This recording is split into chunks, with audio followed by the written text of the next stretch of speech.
Someone reached out to me recently and asked, as a Christian, how can I stand, support, promote the LGBTQ plus, because the Bible is clearly against it. My response was, first and foremost, I don't claim Christianity. I am a deconstructed evangelical Christian. I am a follower of Jesus. I am a lover of Jesus. I'm very spiritual, but I do not and will not claim Christianity. So let's get that very clear. Because Christianity is beyond distorted for many reasons. All religion is completely distorted and an idol. So, but to further my explanation with that, I said, first and foremost, I don't claim Christianity. And secondly, you're following biblical principles and scriptures that has been completely rewritten by man a handful of times. Gave her, an example of the rapture. Like, that does not exist, my love. Like, that was man created, crafted, written, and added into the Bible.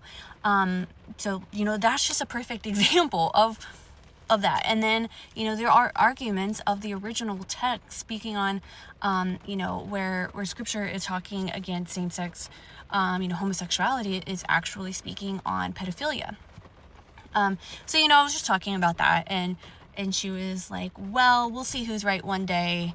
I like my odds better, though. Thank you. I'm just like, that's on you, my love. Like, that's fine. I'm not here to argue. Like, I'm not here to convert you. Like, I don't have the same motives as y'all do. You know what I mean?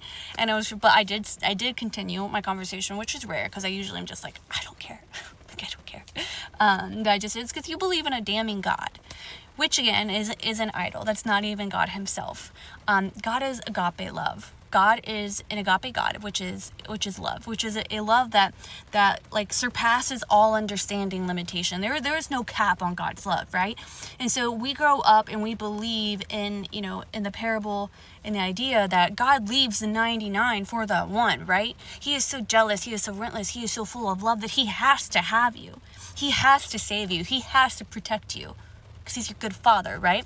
So an agape love, a God that I'm going to surrender my life to, that God is not going to leave the 99 for that one up until death. Like, oops, sorry. I loved you so much until you died.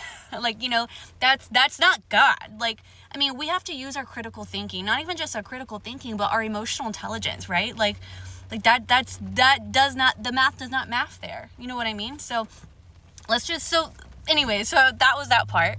And I was saying, and I said, and that's fine for you, because it doesn't hurt you. However, it hurts others. And that is a heart and a life that I will never pick up again. That's just, and if it's the odds that you want to refer it to, I would much rather choose mine anyways. So, have a great day. Like, it's just so, it's mind boggling, the truth will set you free. And so many love to share that, like, the truth will set you free, blah, blah, blah. Like, yeah, the truth will set you free. That's exactly right. The truth will not keep you bound in bitterness and frustration and hate and this desire to be right.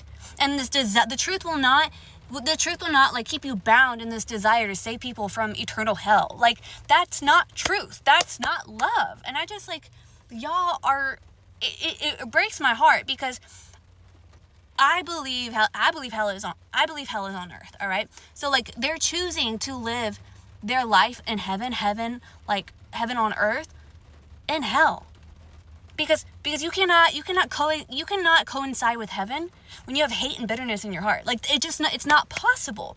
And there's so many believers who believe that they're on the right track, and they're like, and it's like, nah, dog. Like, you straight up are the epitome of hell. You're hurting people.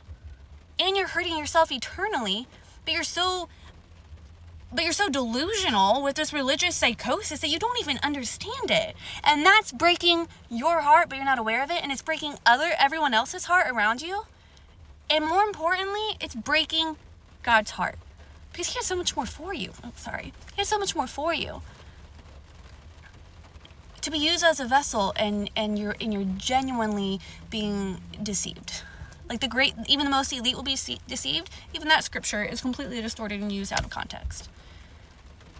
Okay, well, welcome to that's it. That's all I have for today. Bye.